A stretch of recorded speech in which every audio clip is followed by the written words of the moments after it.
What's up, everybody? Welcome to the Sunday Night Showdown show right here on RotoGrinders. I'm Justin Carlucci alongside of Keith Eister, and Devin is producing this thing. And big shout out to Devin. Sundays are always a long grind for him. So thanks for tuning back in on RG. If you're, a lot of people's tilt started early with the David Montgomery, 2 touchdown performance right off the bat. Keith, how's your Sunday going? Yeah, a little bit of a rough one. Played a ton of Kelsey, so I didn't have much Tyreek Hill. That obviously did not work out well at all. But yeah, another fun week. I believe somebody on the show had a nice little call of Cordero Patterson this morning. Wasn't me, so. That was me. Hit. That was me, right? Yeah. Yeah. The other pieces of my lineups were not great. I had a lot of digs and they scored 40 points and he didn't find the end zone. So what are you going to do? I don't know. But Cordero Patterson, wow. He's going to be rostered in like 3,000% of annual leagues now on ESPN and Yahoo and everything probably. But listen, I didn't expect him to just get injected into that offense, ahead of like Kyle Pitts and all these guys getting integrated. Just crazy stuff here. It is what it is. We're here. We're ready for Sunday night and probably one of the most highly anticipated Sunday night primetime games of the year. Tom Brady and the Tampa Bay Buccaneers headed back to New England to Gillette.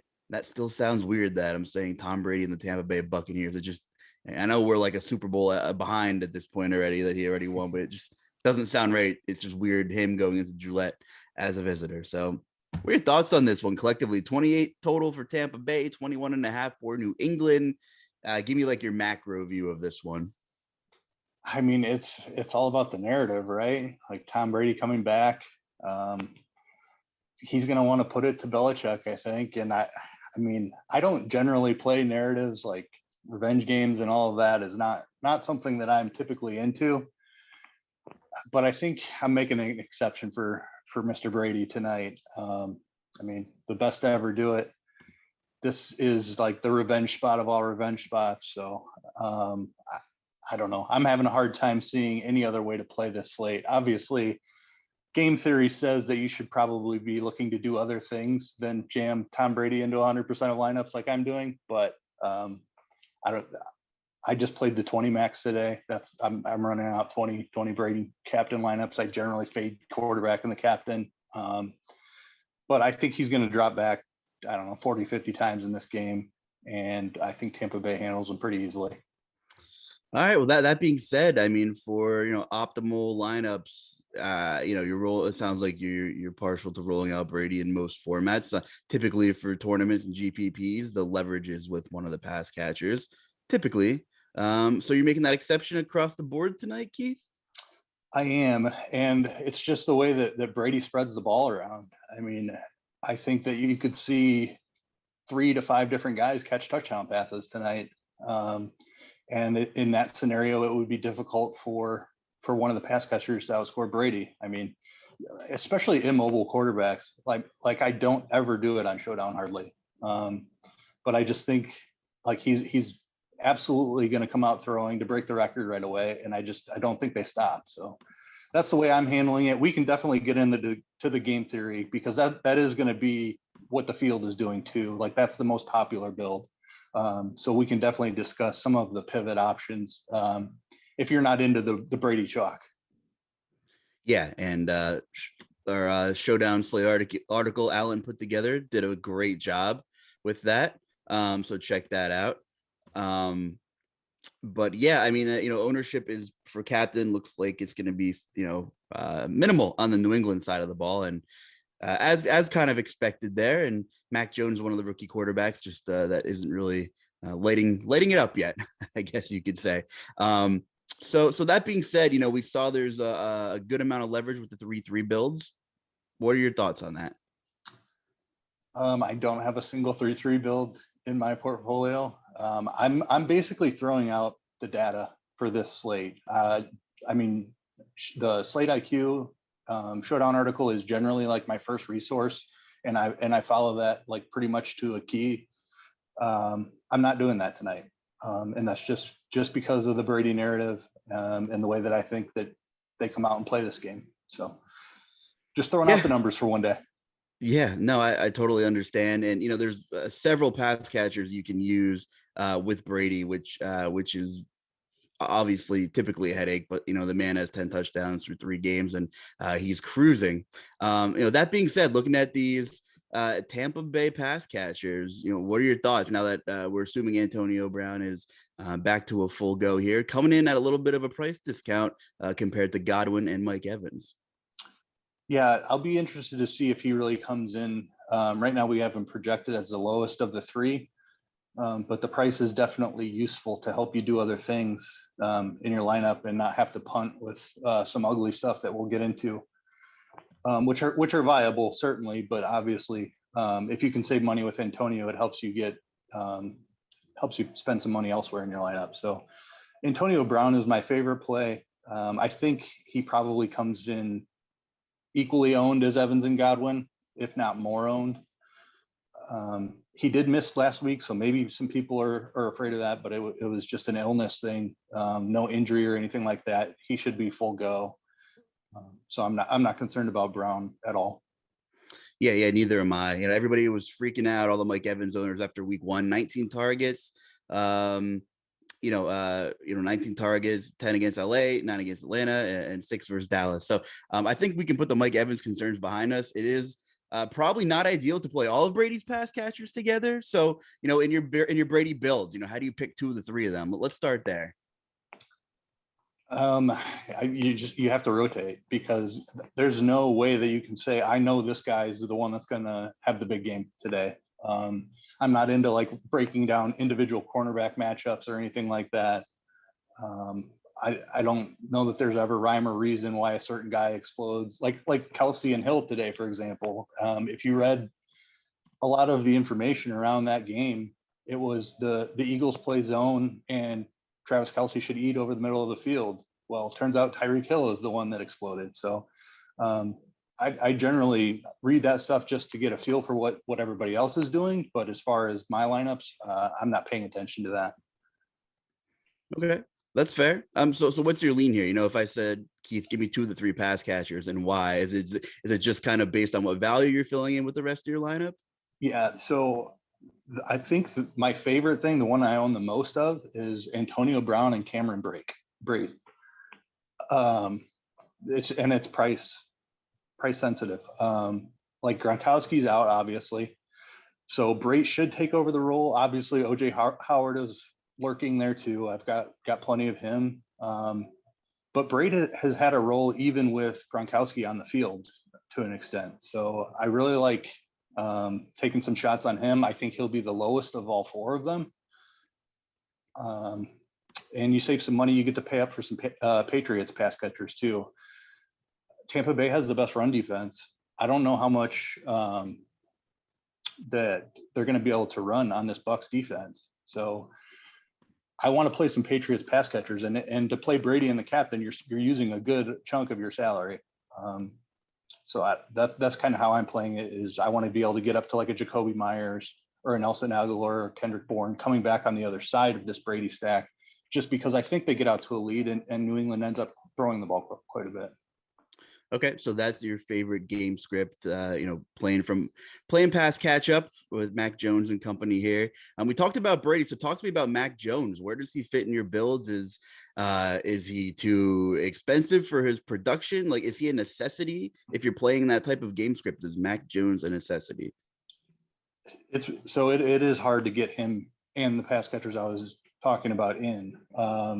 So I'm playing like a volume based approach and fading Mac Jones really for the most part. I mean, I do have some lineups with him, but yeah, I'm trying to run it back with 2 Patriots pass catchers on most of my lineups. Keith, in terms of air yard market share, it's obviously a small sample size, and Antonio Brown's only played 2 games, but Chris Godwin is a third in the pecking yard in air yard market share. Week 1, he had almost 30% of the market share of air yards, and then week 2, 15%. And then week 3, without Antonio Brown, only 9%. So interesting kind of underlying metrics there.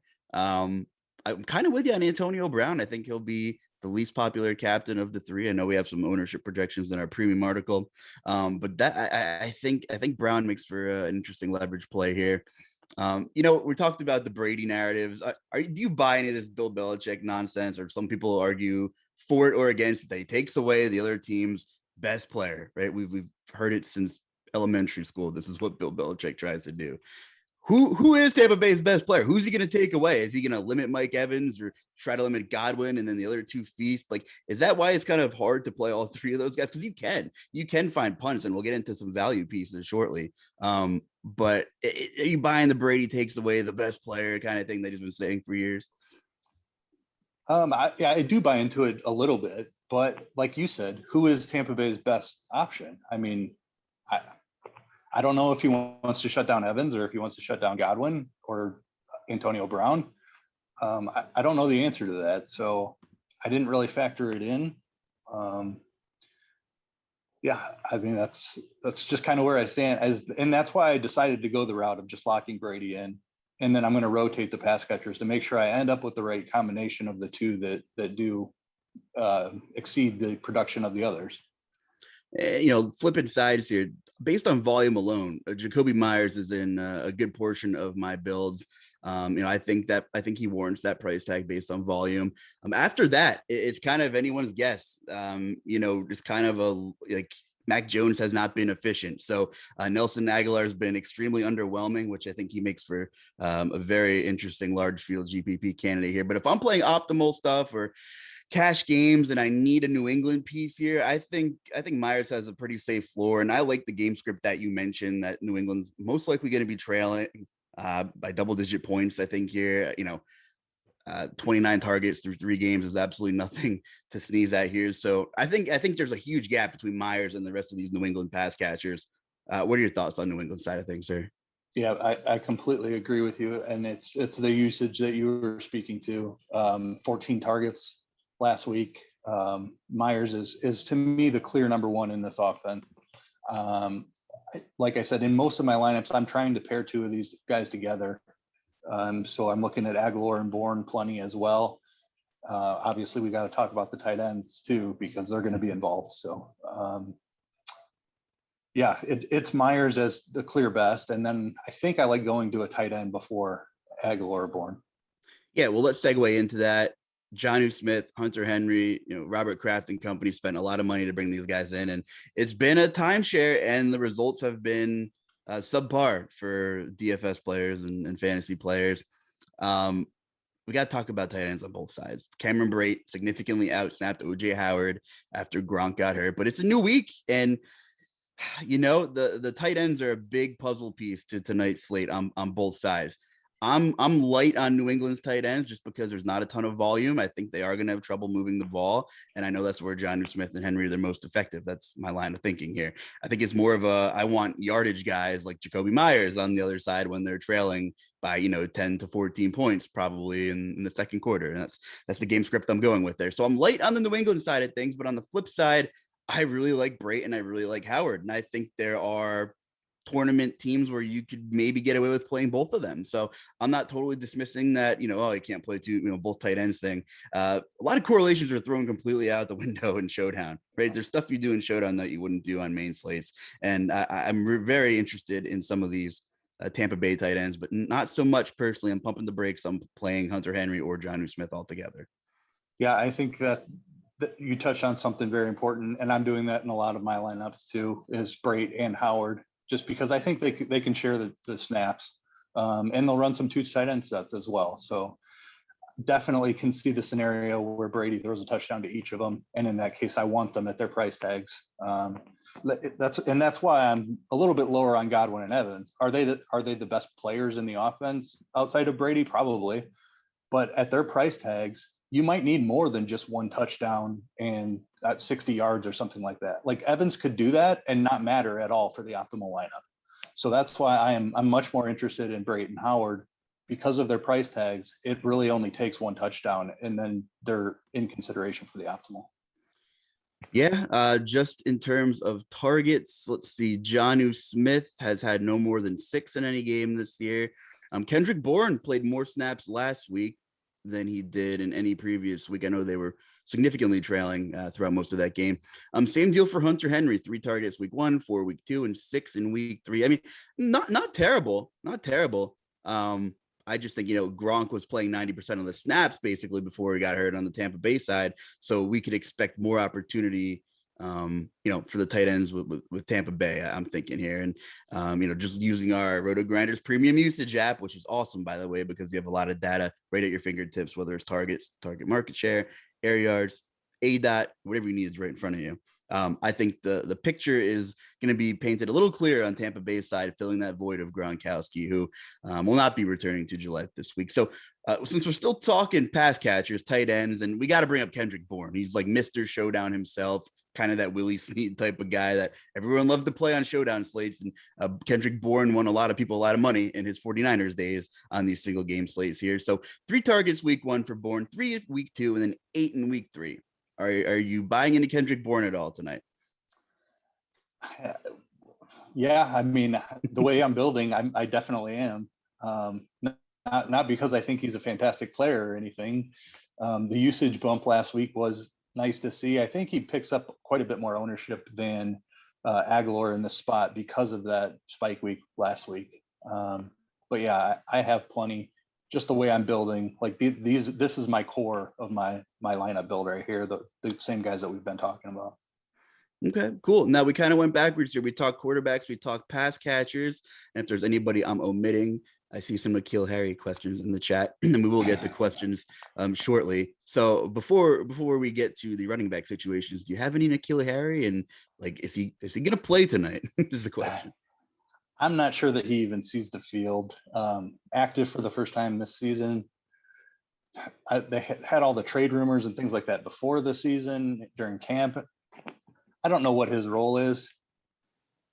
He's worth a sprinkle, especially in large field stuff. I mean, there's a chance that he sees the field a little bit, but even with, I mean, they paid Bourne and Agholor a good amount of money. So I think those are the 2 guys that are going to run ahead of him. I mean, Myers is locked in as the one, I think. And then Agholor and Bourne with their contracts, like they have to be involved. So I think he's just there as an extra body. I'm not terribly interested, but I wouldn't fault you if you want to try to find some production for $200. All right, let's talk about some running backs here. And we're talking about a New England showdown slate, not only without Tom Brady, but without Rex Burkhead for once. How much of a headache was it deciphering James White and Rex Burkhead and Sony Michel when he was there? And, Damian Harris was in the mix, but it's still a little ugly on the New England side of the ball. And there was an inactive before the show that was announced. So talk to me about that inactive. And Stevenson is not going to play. A lot of people were hyping him up before the season, thought he'd have a role, and was in the doghouse kind of early. So no Stevenson tonight for New England. What does that do on the Patriots side of the ball, in your opinion? I mean, it makes the roles, the James White injury in general, just makes, they had clearly defined roles. I mean, we knew what we were getting. Damian Harris was the early down back. James White was in on passing downs, and it was fairly clear cut, maybe as clear cut as the Patriots backfield has been in quite some time. But now we're back to the same jumbled mess.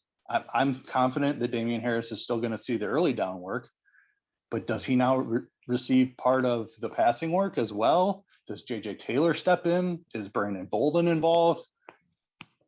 It's a mess.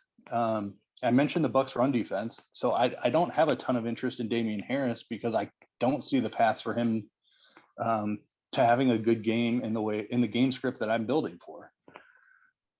So go ahead. I was just gonna say, we know this Tampa Bay run D is really good. They're huge up front. And Damian Harris is pretty much one-dimensional, one-trick pony. How are they going to fill that James White void is a huge issue. And I'm hoping we're going to get to see a little bit more of that solidified. Brandon Bolden outsnapped JJ Taylor by a lot last week after James White was hurt. Although the game script was a really pass-heavy script. So, if it's more of a neutral script, will JJ Taylor get some burn? 1,200, 24% projected ownership here on DraftKings, which I know he's cheap. I guess I'm just a little surprised. And I get there's unknown there. I was kind of hoping that ownership would be a little lower so I could take advantage of some of that unknown in my builds. I just don't know. I think, we've seen Brandon Bolden, another one of these household New England names. I feel like he's bounced around for years and always comes back to New England. We've seen him pop in the right opportunities. It's just he never typically plays a lot. But I don't think Damian Harris is equipped for that role. If you think this is, a 2-score game in the second quarter. However, I will say, in a lot of my builds, what was the showdown slate? Bears Rams was that opening week, I think. And the Rams front seven, David Montgomery, tough sledding, and he scored. I think he scored twice in that game. He actually was pretty good. So there's so much variance. I mean, you can get that pass interference call and Jacoby Myers, the bomb misses the bomb, but the ball's in the 1 yard line, and bloop Damian Harris, 40 yards and a touchdown. He puts it in from the 1 yard line. So I do understand, and I'm with you. And on a lot of these slates, I'm finding myself not playing a ton of the running backs, but I do think Brandon Bolden is interesting, and I think he will see some pass work because he has seen it in the past. And if you're playing that New England, that Tampa Bay is playing well ahead game script, I think it's going to be Bolden that sees 30 to 35, 40% of the snaps if it's ugly in the second half. I mean, there's an outcome where that's possible. That's my thoughts. Yeah, I'm right there with you. I think it could be Taylor as well. I have more Bolden because, like you said, with last week's, the way that they handled it, Bolden came in and was the replacement for James White. But I mean, JJ Taylor is active and on the roster. Could he take over that role for this week? Sure, I think so. And I'm very interested in whichever of the two. I don't think it's Harris because, like you said, I just don't think he's ready for that role. They would have used him in that previous to this. So I think it's one of Taylor or Bolden that is in the role that I have the interest in. I have a little bit more Bolden, but I took some shots on Taylor too. I like Damian Harris as a player and in the right builds.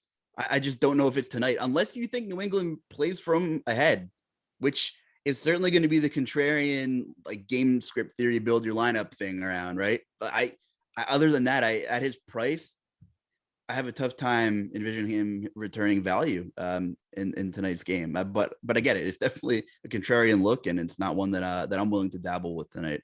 I will say. That being said, I do have interest in Leonard Fournette.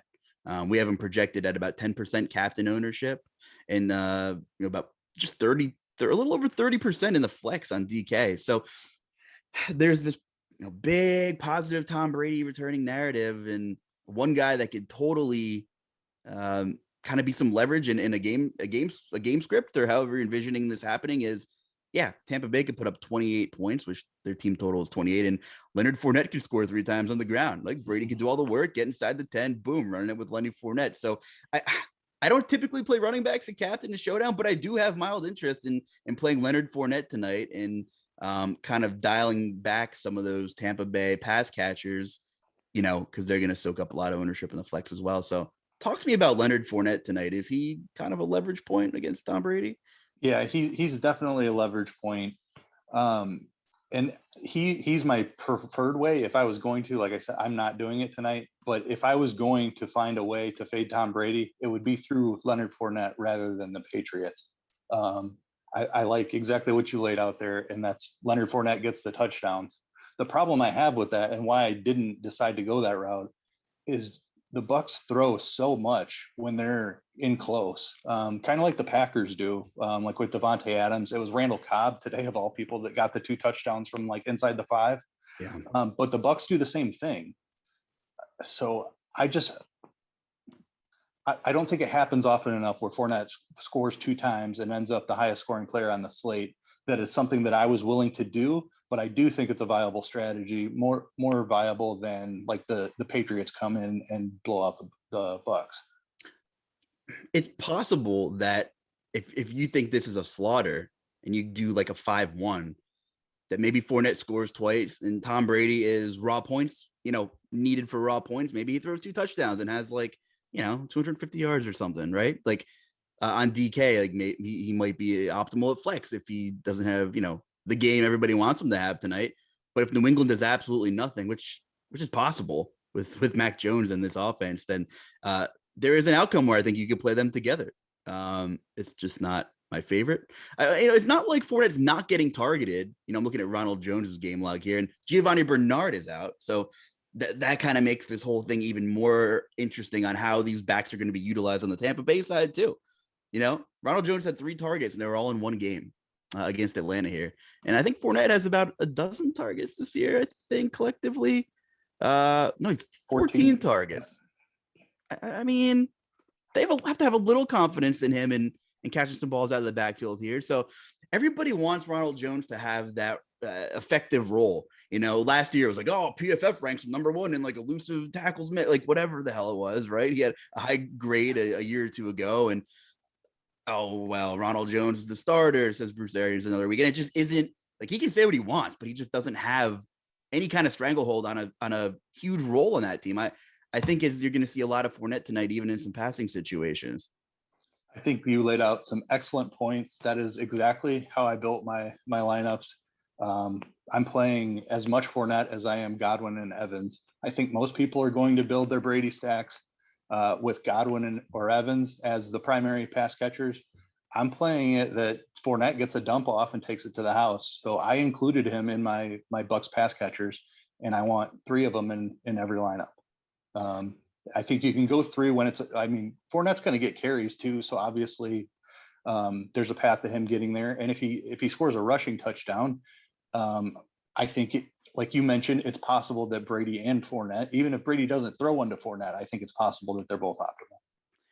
And everybody wants a lot of points in this game, but if you think it's a Leonard Fournette doing the damage type of game, pair him with the Bucs D. I mean, if you're playing a 5-1 slaughter, look at this ownership, guys. 13% projected for Tampa Bay, who outside of a banged up secondary and Richard Sherman coming to save the day, right? As if this game needed any more thump to it. Here comes Richard Sherman. First game in Gillette as a Buccaneer is just pretty insane. But I think, I know we're going to build a mock lineup or 2 shortly, but you can go Leonard Fournette at captain if this is the game script you're going. You can go Tampa Bay D if you think it's ugly on New England's end, like really ugly. And you can even run it back with a Brandon Bolden. Hey, New England's trailing because Leonard Fournette's doing the damage. We're going to dump off and get some garbage time to Brandon Bolden, who's $600 on DK. So I think there are some really unique ways you can go. And, obviously it's scary to fade Tom Brady, and we're not, what's the word I'm looking for here? We're not saying fade Tom Brady. Long day. Sat through a Titans loss to the Jets. Sat through a Yankees 0-0 game. The Yankees pulled it out for you at least, all right? Geez, yeah, I know. My brain is just completely fried. We're not warranting of Tom Brady fade here. Like I have a ton of Tom Brady, but I'm saying it's possible. But I think he could be a raw points guy in the right slaughter build with Fournette at captain and maybe Tampa Bay's D. You have any thoughts on playing Tampa Bay's D in any kind of build tonight?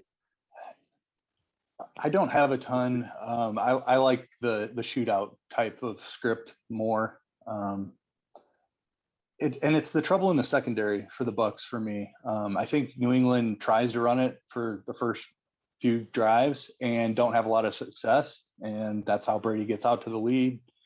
And then Mac Jones just goes into catch-up mode, and I think he has some success against this Buccaneer secondary that's experienced some injuries and just hasn't looked as good as they did last year. So that's how I'm building it. I think the Patriots can score on the Bucs, so I don't have a ton of interest in the defense. I did sprinkle some in, like, and it's usually in those 5-1 lineups that you mentioned. I don't have any lineups that are Fournette, like low scoring, game script driven. Okay. And one more quick shout out to Alan, who put together the Showdown Slate IQ there, RotoGrinders premium article. Definitely check it out. And we're projecting to not have any New England captain 10% or higher. You know, the highest owned projected captain is Jacoby Myers, as we mentioned, and everyone is sub 10% on that side right now. So, contrarian large field GPP people are licking their chops looking at that. You know, it's an unlikely outcome that, in my opinion, that New England does a lot of damage against Tampa Bay. But everyone's trashing the Tampa Bay secondary, and I get it, me too. But they played the Rams, they played Dallas, they played two of the three best teams, two to three best offenses in the NFC.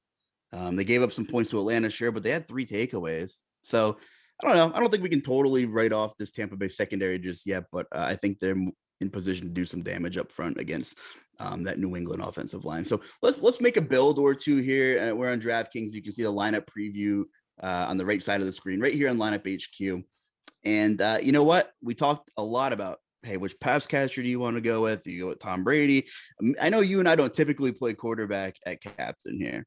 I know you were thinking about making some exceptions here. Do you want to go? What's your favorite shootout type script here? Does it start with a Tampa Bay pass catcher? I don't think so, and that's because Brady spreads the ball around so much. There's certainly scenarios where that is what happens tonight. Like he could throw 2 touchdowns to Chris Godwin or Mike Evans, and that's the guy that you need in the top spot, especially if those are his only 2 touchdowns.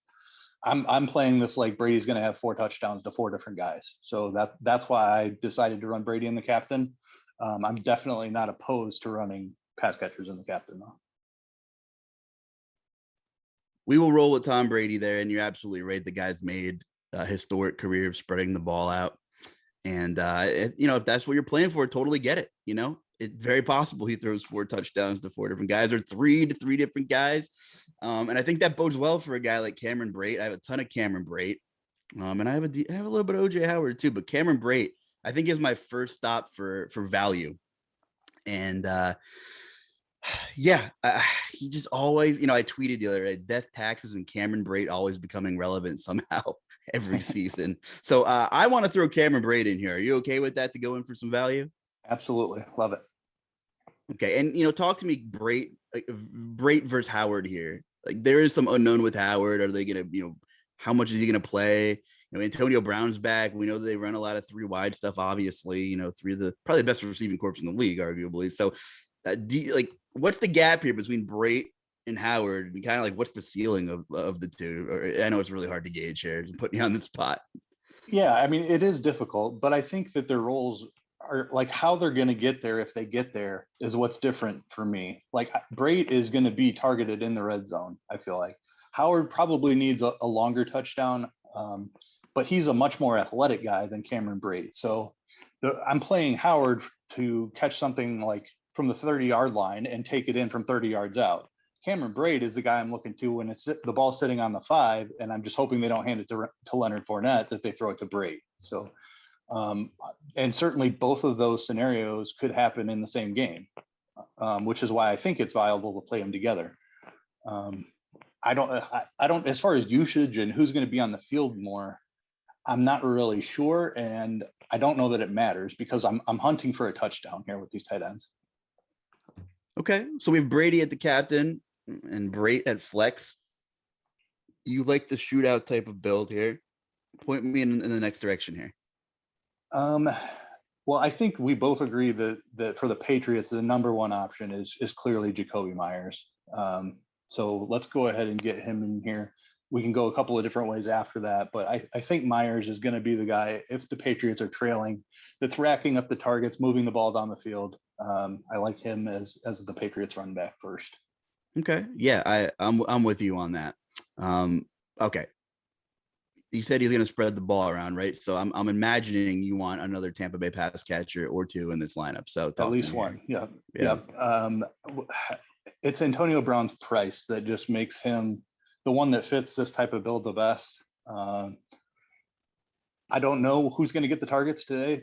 They seem to alternate games. Like Godwin will have a spike week, then Evans will have a spike week. Brown will have like it. Just you can never pick the right guy. So I'm going to play the price tag and the ownership here, and Antonio Brown is the best option when considering those factors. Yeah, I'm with you on that. And you can see if you kind of go with this direction here, you have about 5,600 per remaining slot. And there is some enticing value tonight. You can make a lot of different lineups work, which makes this even more challenging this evening here. And we talked about Brandon Bolden. We talked about, Kendrick Bourne. We talked about all these guys. We talked about OJ Howard. I saw some N'Keal Harry floating around, but I don't think we're going there. So, here we are with $2.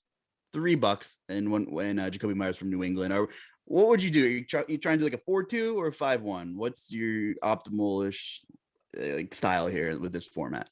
I think 4-2 is my preferred build, just because I think the Patriots can score.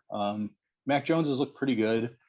Belichick is not going to just roll over and die for Tom Brady. I think the Patriots keep this semi-competitive. So I do like bringing it back with 2 Patriots. Okay. And who are you thinking? You thinking Agholor? I think we're both off these tight ends for most of our builds. So Agholor or one of these, kind of cheaper running backs. Yeah. I mean, Bolden's price tag is attractive. If they are in true, like down 2 scores catch-up mode, I think he can get involved here. But I think the more optimal thing to do is go to one of the secondary pass catchers. Toss up between Agholor and Bourne. Bourne is a little bit cheaper. We saw the production from him last week, so I'll lean to Bourne slightly. Just for conversation's sake, and you guys can see, we legally, I don't think, can fill out an entire lineup. But if you did stick Brandon Bolden in here at a whopping 600 price tag, you can see you have 10-6 left, and you have lots of options and lots of ability to leave some money on the table too, by sticking Brandon Bolden here. And you know what? Having a single-digit ownership, a guy in your lineup is always enticing here, as it seems that more people are going to flock to JJ Taylor. But if you do roll with, let's just say, Agholor here with 2 of New England's pass catching backs here, that leaves you with 5,600. Obviously, there's a little bit of a discount with Kendrick Bourne here. So yeah, I don't hate it. I like the discussion we had here, and yeah, I really do like Cameron Brate tonight. He's my first stop for value. Just to reiterate on that, if anybody else is late tuning in here. So we got about 12-13 minutes left here before kickoff. So let's head to our YouTube chat and take some of the questions from you guys. And thanks for sticking with us on this long Sunday of NFL football action here. So let me just scroll up here. All right. A lot of DK crowns talk. Gotta love racking up the DK crowns. All right.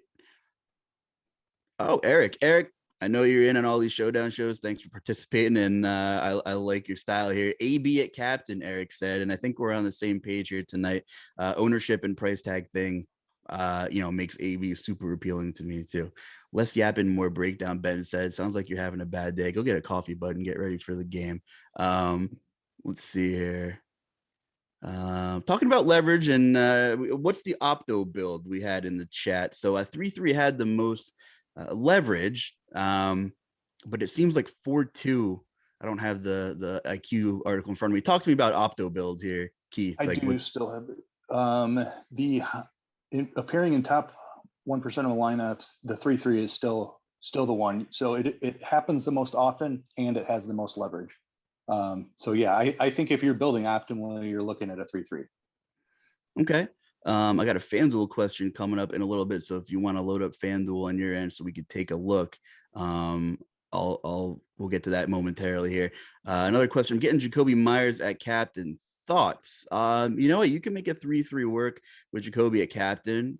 I don't have any personally, but I think he is, I don't want to say the obvious play, but the right play on New England is, a captain is probably playing Myers, and you can get him at a really reduced ownership because of all the love for all the guys on the favored team, which is the Buccaneers, and there's a million pass catchers over there and Tom Brady. So I think, if you want to be a little bit different and get the guy who's going to get a ton of volume and a script that works for him, I think you can definitely roll with a Myers captain out there and some large field GPP stuff.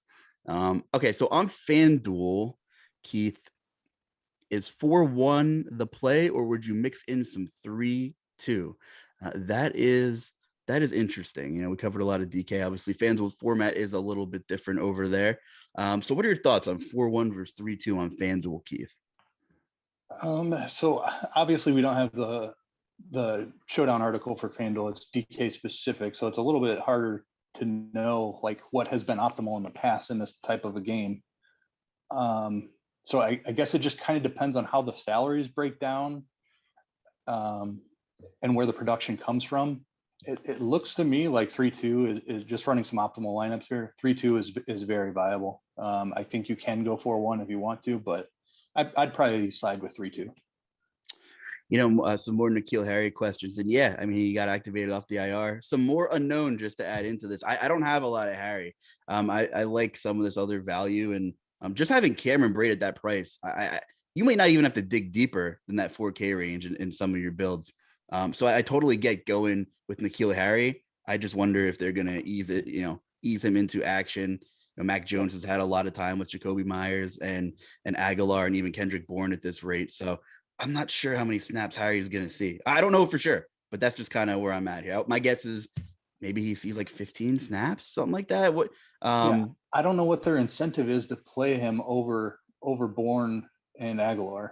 And they run a ton of 2 tight ends, so there's not even 3 wide receivers on the field on like plenty of the snaps that they have. So I don't see a path to him having a significant role. I think they'll mix him in just to get him some work, maybe, but he'd have to do a lot on very little volume. And we haven't projected a super low ownership. So if you want to take a stab, I can't fault you. It is Bill Belichick, right? Maybe he comes in the red zone and catches a touchdown and he's fine. I don't know, but we got him projecting at 1% ownership on DK. So totally get it if you want to roll the dice. Just for most of the stuff I'm playing and in optimal builds, I'm not touching them, but I can't fault you for large field tournaments here. Fade kickers on FanDuel question. You know what?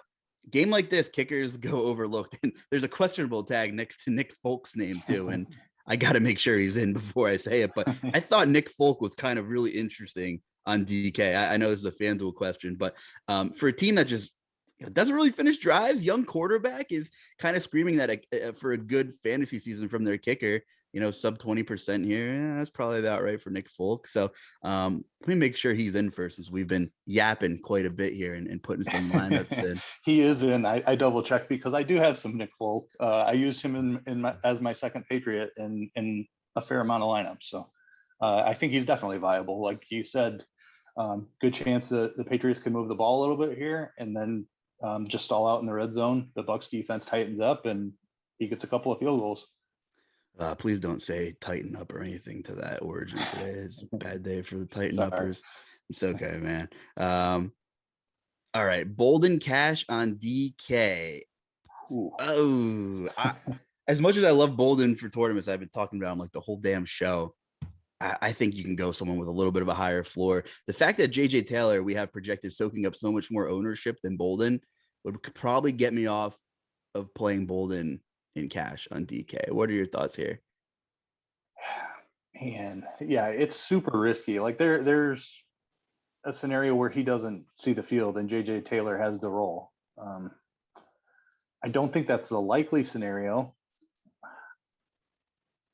I don't know. I think it's super risky for cash is what I'll say. So I would try to avoid it if you can. But it's not like you're going to play OJ Howard in that spot. And then, I mean, OJ Howard can just as easily get you 0. Yeah, I think Cameron Brate is like my cash value. I know Nick Folk's coming in low, but if you don't want to totally punt any of those guys, I think you could even pair them together. And I like that idea much better. Points. Yeah, I like that build much better. Like, don't go all the way to the bottom for a cash build. You can build more in that mid range with the slightly more expensive but still value options. Is 100% N'Keal Harry crazy? Said Jess. How many lineups are you playing? I wouldn't play. I mean, it depends what you're playing. Again, I'm not playing N'Keal Harry in cash. I don't mind him for tournaments. I currently have 0. But it's not crazy because this is Bill Belichick. I just don't think he's going to play a lot. And that's pretty much all the analysis I can really offer. What are your thoughts, Keith? Sorry, I had a little internet hiccup there. I heard something about N'Keal Harry, but I didn't hear the Yeah. original question. Yeah. Someone's running 100% N'Keal Harry. Is that crazy? And I said, there's a lot of different factors. How many lineups are you running, first of all?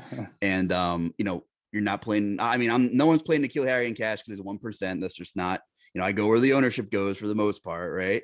In cash. So, for large field tournament, sure, take a shot. I don't hate it. Yeah, 100% is crazy, but being significantly like I don't know. Is there any reason to go above 50%? I think that would be plenty. I mean, if you're playing 2 lineups and you have them in 2 lineups, then yeah, sure, that's fine.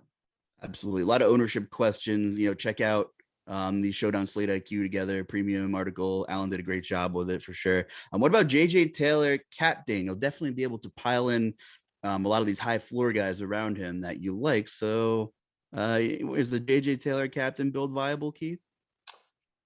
For a cash build, or I don't think there's enough upside then in that for tournament. Yeah, I'm not sure cash or GPP, but I'm not going there again. I just think there's so many other guys both per dollar and raw points wise that that's a murky situation there for me to play JJ Taylor at captain. Although I get it, but I think you can look for value elsewhere at the flex positions and not have to worry about playing Taylor at captain. What are the leverage captains looking like? Well, there's like no ownership on the New England side, like we said, at captain. I mean, everybody's projected to be sub 10%. But also we kind of talked about that Leonard Fournette would kind of lap the field in the right game script, against Tom Brady and these pass catchers. So that your thought is that similar thought still, Keith, with Fournette, who's kind of probably the best leverage piece tonight. Yeah. I mean, according to the data, it's the RB2 in this type of build that is the most leverage, but just the situation surrounding Ronald Jones this year has me completely uncomfortable with that. Like, Ronald Jones has had a much better role in the past than he has this year. So that's what I said. I'm basically throwing out the data for this slate. I think this is a Tom Brady day, and that's the way I'm playing it. I would prefer to run Fournette and the captain as like he falls into the end zone twice as my leverage play. If Belichick shuts down Tampa Bay's best player, aka Brady, Fournette could crush. I don't know if anyone's going to completely shut down Brady. I get what you're saying, but we do like the Fournette scripts at captain for tournaments. What about an Agholor captain? About 818 guys. So make sure you're saving some stuff that you like and exporting the CSVs. Keith, Agholor captain. What are your thoughts here? Yeah, I think it's viable. He's got some splash play ability. He catches a deep touchdown, piles in a couple of other targets. I think he can definitely get there. I think you're playing that game to be a little bit lower scoring because otherwise the Bucs pass catchers are going to get there through volume. But yeah, I mean, I think that's viable. Any JJ Taylor or N'Keal Harry love for FanDuel? Raw points are integral. I don't think I'm going either place on FanDuel. Harry and Taylor, I was checking out the FanDuel pricing there. So not for me on FanDuel, but I get it. If for large field GPPs. Do we need Brady tonight? Is the question here. My answer, yeah, you need him, but I don't know. Game theory, if you want to try and go for a crazy build, that is definitely a way to get very different from the field. Yeah, Bucks D at captain is another question I'm seeing here. Just scrolling through for the quick one-liners. I mean, if you think New England gets trashed, then sure. But I don't know. I don't know if there's enough upside with Bucks D at captain tonight. What are your thoughts, Keith? Who was it? Sorry. Bucks D at captain. Oh, yeah. No, like I said, I think the Patriots can move the ball a little bit here. They'll put up points. Rookie quarterback could make some mistakes. Could they get a pick six or strip sack and score? Sure, they could. But it's not. I don't think it's like the most likely outcome or anything. Okay, 820 guys. Thanks for sticking with us here. A lot of questions at the bottom here. If you were with us, Brate or Henry for DK, we both really like Brate. Fournette or Antonio Brown, a different type of game scripts. It's hard to say, if Tampa Bay leans on the run, then it's Fournette, but it's tough to say. But thanks for sticking with us here. Devin, you had a super long day. I always like to bring you in at the end here, and I hope you weren't pulling for the Titans like I was. I know you're down there in Tennessee. So how'd your main slate go today? Well, it was better than it was. If I had gone the entire day without watching the Titans game, I probably would have had a better day, honestly. Yeah, I'd rather be like doing the pumpkin patch things with the girlfriend and the So kid many than chances get those to win that 3.5 game. hours of my life back. And So many chances. oh my God, I Brutal. know. But just brutal. Brutal. Well, thanks for another great Sunday, Dev. Busy week ahead. Like NBA starting soon, right? It's here. It's here, everybody. Yeah, preseason, and I know all those crunch time shows always get flooded with comments in the chat, so always a rush before lock. So we'll definitely have you covered coming up. So, Devin, Keith, anything else before we get out of here? No, got some MLB playoffs coming up next week too. So yeah, fun time of year with three major sports kind of overlapping. Definitely great month. Awesome stuff. Well, for Keith and Devin, I'm Justin. Good luck tonight. Enjoy the game, everybody.